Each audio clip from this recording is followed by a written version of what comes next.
Latin America में चीनी communist party का प्रभाव बढ़ रहा है।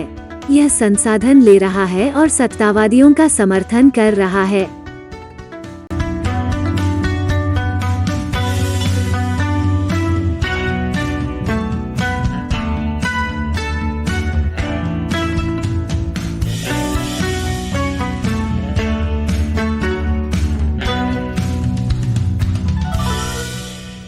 चाइना अनसेंसर्ड में आपका स्वागत है।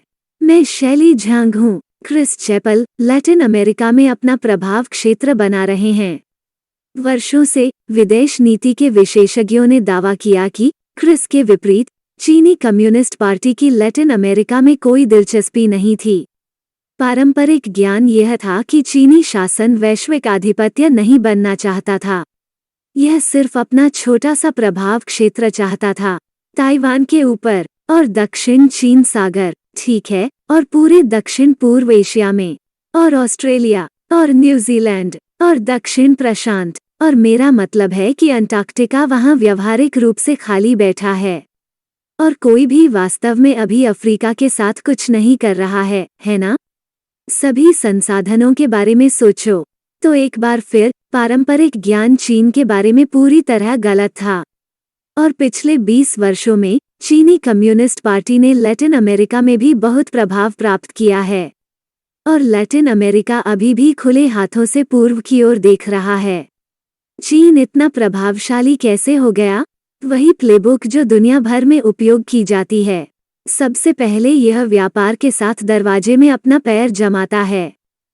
चीन के साथ लैटिन अमेरिका का व्यापार 2002 में 18 अरब डॉलर से बढ़कर 2021 में 450 अरब डॉलर हो गया। यह बहुत बड़ा है। किस तरह का व्यापार? लैटिन अमेरिका चीन को सोयाबीन, तांबा और तेल जैसे कच्चे माल का निर्यात करता है, जबकि चीन तैयार माल लैटिन अमेरिका को भेजता है, अक्सर स्थानीय निर्माताओं को सस्ते दामों पर काटता है। उदाहरण के लिए मेक्सिको में इसने स्थानीय जूता, कपड़ा और खिलौना उद्योगों को नष्ट कर दिया है। सस्ते चीनी आयात मूल रूप से लैटिन अमेरिका को विनिर्माण के माध्यम से धन के निर्माण से रोक रहे हैं। लेकिन जब व्यापार चीनी प्रभाव के लिए द्वार खोलता है तो वो वास्तव में चीनी कम्युनिस्ट पार्टी की बेल्ट एंड रोड पहल है। इस साल की शुरुआत में अर्जेंटीना बेल्ट एंड रोड में शामिल हुआ था, यानी अब लैटिन अमेरिका और कैरिबियन के 33 में से 21 देश इसमें हैं। सतह पर इसका मतलब है कि बहुत सारे बुनियादी ढांचे का निवेश जो कि ये लैटिन अमेरिकी देश चाहते हैं। सड़कों, बंदरगाहों, खदानों, रेल, ऐसी चीजों का निर्माण करना जो ये देश अपने दम पर नहीं कर सकते। ब्रेक के बाद मैं आपको और बताऊंगा। वापसी पर स्वागत है। चीन लैटिन अमेरिका में अपना प्रभाव बढ़ा रहा है। यह पेरू में एक मेगा पोर्ट जैसी बुनियादी ढांचा परियोजनाओं में निवेश कर रहा है। लेकिन चीन के बुनियादी ढांचे के निवेश ने बड़ी मात्रा में संसाधन निष्कर्षण का मार्ग प्रशस्त किया।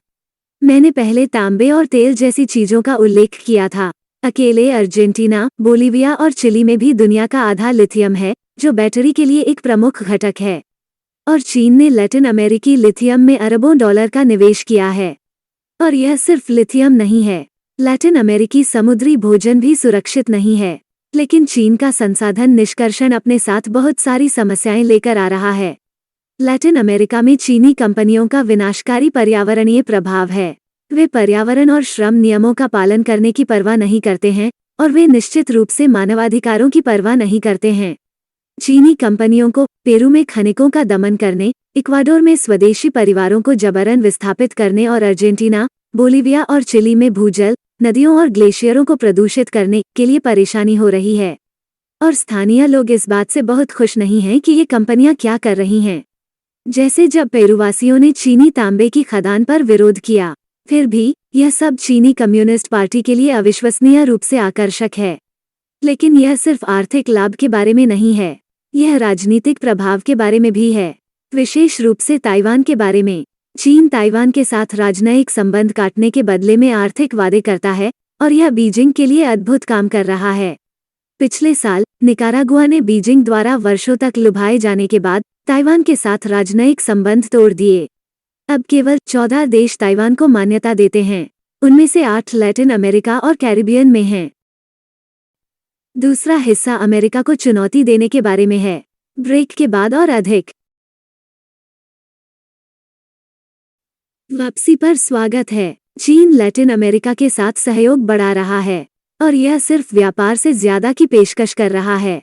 यह सुरक्षा समझौते भी प्रदान करता है और दंगा रोधी उपकरण और पुलिस वाहन जैसे उपहार।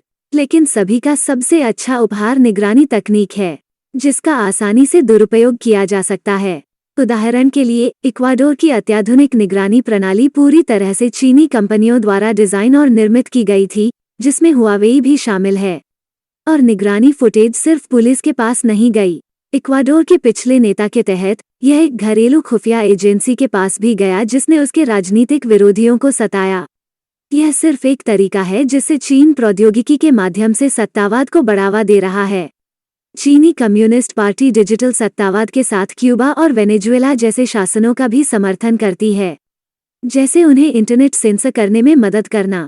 चीनी कंपनी जेटी ने वेनेजुएला को एक डिजिटल आईडी कार्ड बनाने में भी मदद की, जिसका इस्तेमाल सामाजिक नियंत्रण के लिए किया जा सकता है। क्यूबा और वेनेजुएला जैसे देशों को चीन का समर्थन भी अमेरिका को चुनौती देता है और अमेरिकी सरकार लैटिन अमेरिका में चीन के बढ़ते प्रभाव को सुरक्षा खतरे के रूप में देखती है।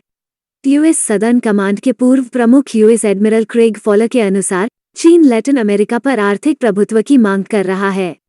लैटिन अमेरिका में कोई स्थायी चीनी सैन्य अड्डा नहीं है, लेकिन इसका मतलब यह नहीं है कि वे एक की तलाश नहीं कर रहे हैं।